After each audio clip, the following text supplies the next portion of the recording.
A Comic Con Experience tá chegando. Na verdade ela não tá chegando porque o evento acontece nos dias de 5 até 10 de dezembro em São Paulo.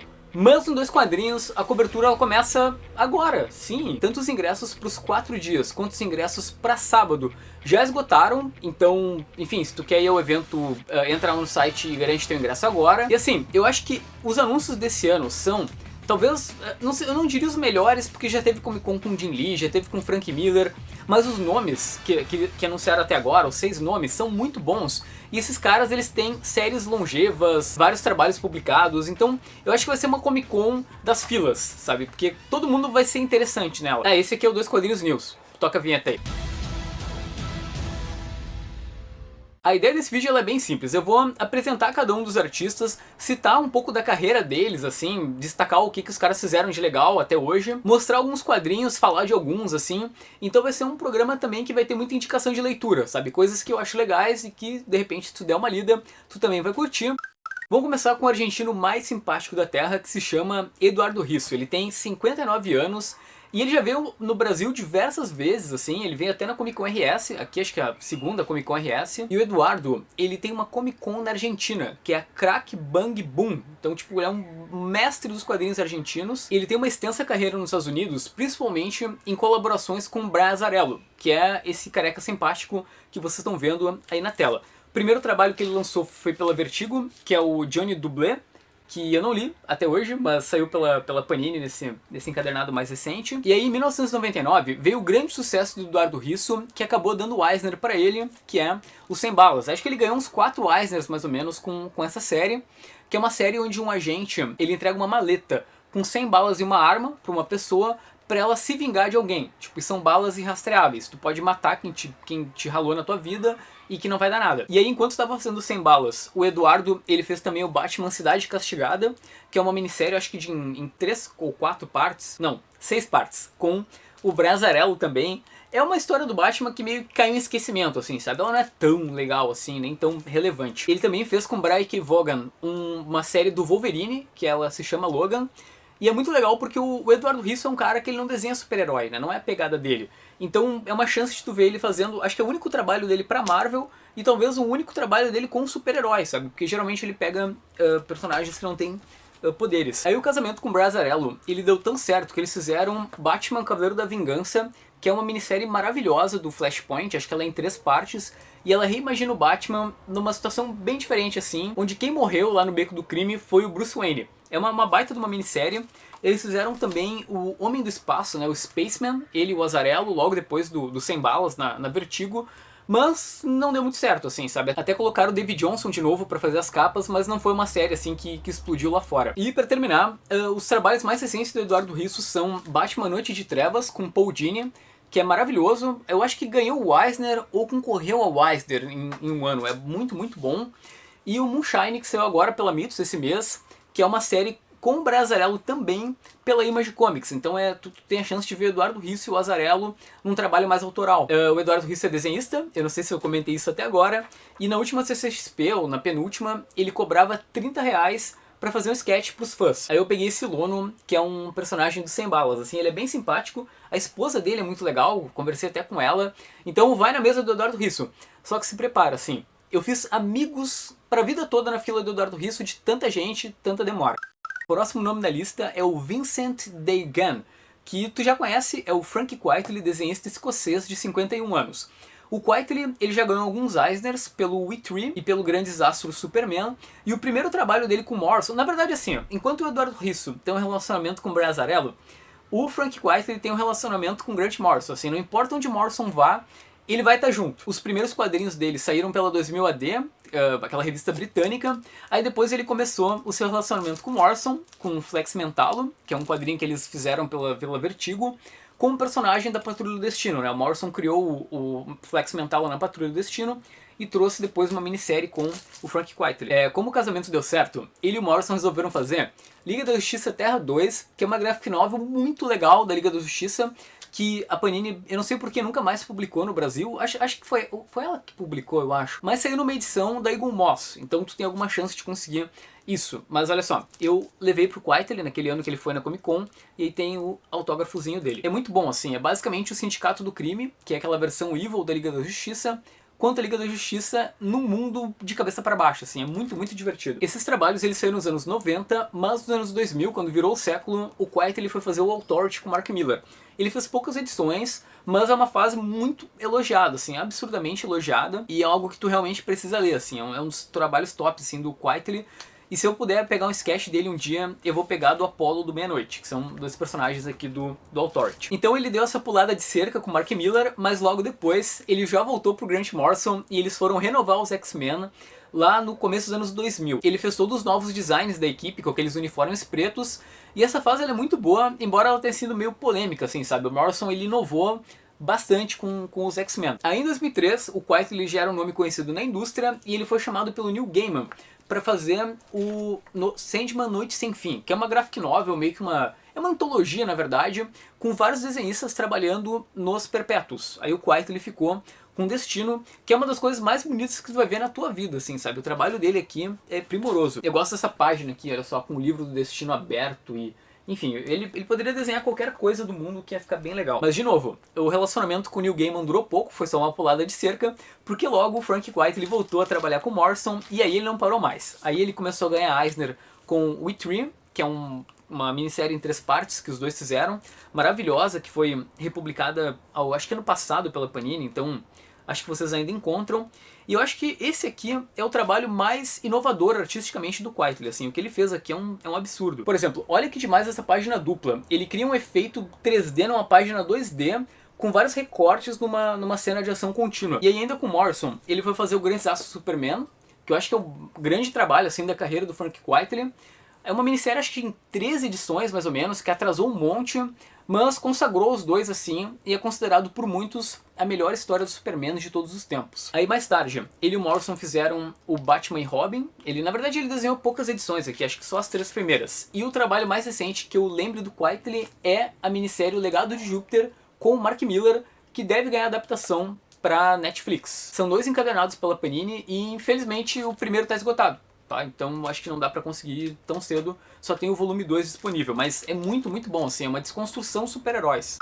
Próximo nome aqui na lista, Alex Maleev, que é um búlgaro de 48 anos e é o cara que eu vou dar um beijo na boca se eu tiver a oportunidade. Nos anos 90, vocês já vão entender por quê. Nos anos 90, o Maleev, ele teve alguns trabalhos menores no Batman, até fez uma edição do Terra de Ninguém, fez uma minissérie do Superman contra o Predador pela DC Comics, eu até tenho ela aqui num compilado da Panini, mas isso nos anos 90. A partir de 2001, o Maleev, ele entrou no Demolidor e foram 5 anos desenhando o personagem, assim, o Maleev dá pra dizer que é um dos desenhistas mais marcantes do Demolidor, assim, da história. Ele trabalhou junto com o Bendis, e ali começou o casamento do Maleev com o Brian Michael Bendis, assim, eles começaram a trabalhar juntos e fizeram bastante coisa. Ah, só pra constar, aqui o encadernado do Demolidor, né, começa no Demolidor Revelado, a fase dele, e ela foi recentemente publicada pela Panini, assim, acho que tu ainda consegue toda ela na Amazon. Aí com o Bendis, ele vai fazer um trabalho autoral chamado Scarlet, que ainda está em publicação, e agora está num selo da DC.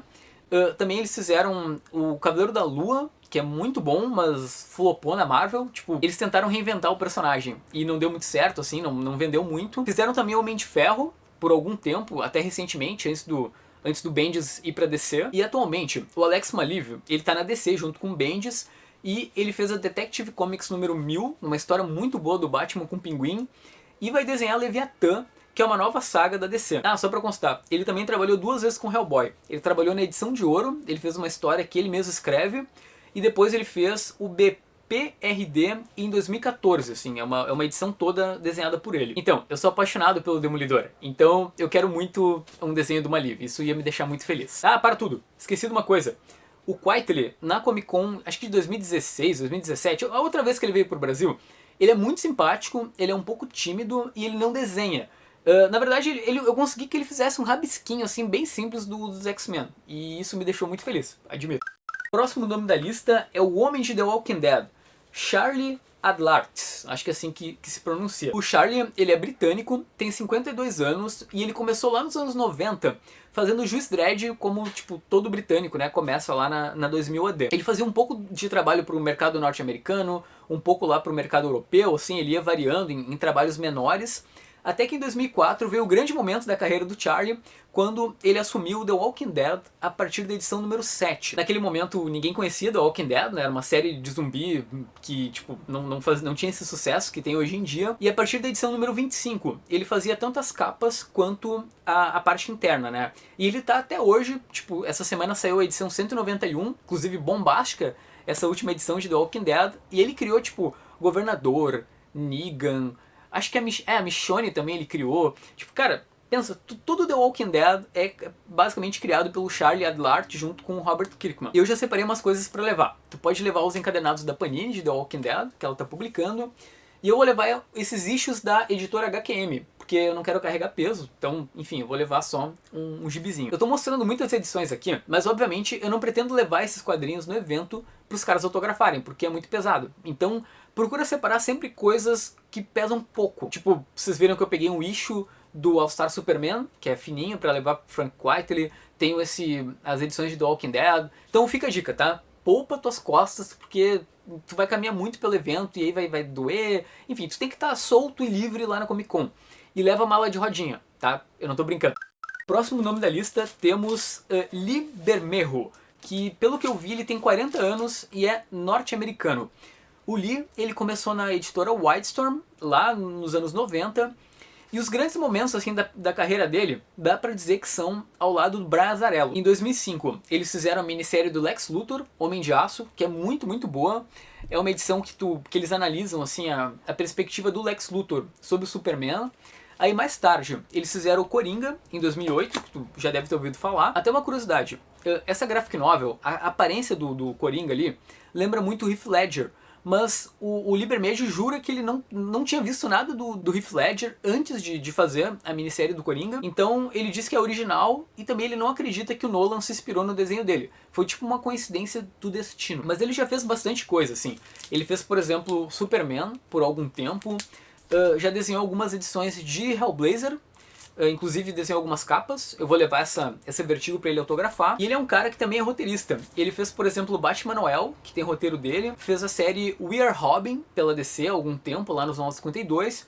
E, mais ou menos recentemente, fez Suicidas pela Vertigo, que é muito ruim. Assim, eu achei bem nada a ver, mas tem desenho dele. Então, isso pelo menos salva um pouco a série. Tu ouviu falar recentemente do Lee Bermejo por conta do Bat-Pênis. Sim, ele é o cara que desenha o Batman Damned, que a Panini deve publicar esse ano no Brasil. Se eu não me engano, ela ainda não terminou lá fora. Ela é em 3 edições e deu uma flopada, assim. Não foi algo que... Tá, teve o Bat-Pênis, que todo mundo comentou, mas em termos de qualidade não é muito legal, assim. É uma minissérie que junta o Batman e o Constantine num selo um pouco mais adulto da DC. Aí, só pra constar, se tu tá animado aí, não vai ter Bat-Pênis no Brasil, porque vão cortar isso do quadrinho. Tá, próximo nome, o cara mais legal da Terra, que se chama John Romita Jr., desenhista norte-americano de 62 anos e filho de John Romita Sr. Tá, tu já sabe, Romitinha veio no Brasil ano passado e foi muito legal, assim, é um cara muito simpático, ele é muito querido com os fãs, tem uma entrevista aqui no canal, se tu quiser ver assim um retrato de quem é John Romita Jr., assista esse vídeo. Eu quero ver se converso de novo com ele esse ano, porque agora ele vai desenhar na DC o Superman ano 1 com roteiros do Frank Miller. Então, pensa, Frank Miller e John Romita Jr., a mesma dupla lá do Homem Sem Medo, agora trabalhando no Superman. Eu vou citar agora alguns quadrinhos do Romitinha, mas eu não vou demorar muito aqui. Tem o Homem de Ferro, o Demônio da Garrafa, que eu acho que é o primeiro trabalho dele, se eu não me engano, na Marvel, quando ele ainda tinha um traço que meio que imitava aqueles traços padrões da época, sabe? Ainda não era o Romitinha mais autoral. Aí um pouco mais pra frente, ele fez o Homem Sem Medo, que é aquela minissérie com o Frank Miller. Basicamente ele definiu a origem do Demolidor. E antes do Homem Sem Medo, eu acho que antes sim, ele desenhou toda uma fase muito longeva com a Inocente roteirizando o Demolidor e criou uma personagem, por exemplo, que é a Merit Floyd. Tipo, ela é criação do Romitinha. É difícil de falar dos trabalhos do Romitinha na Marvel, porque o cara fez tudo.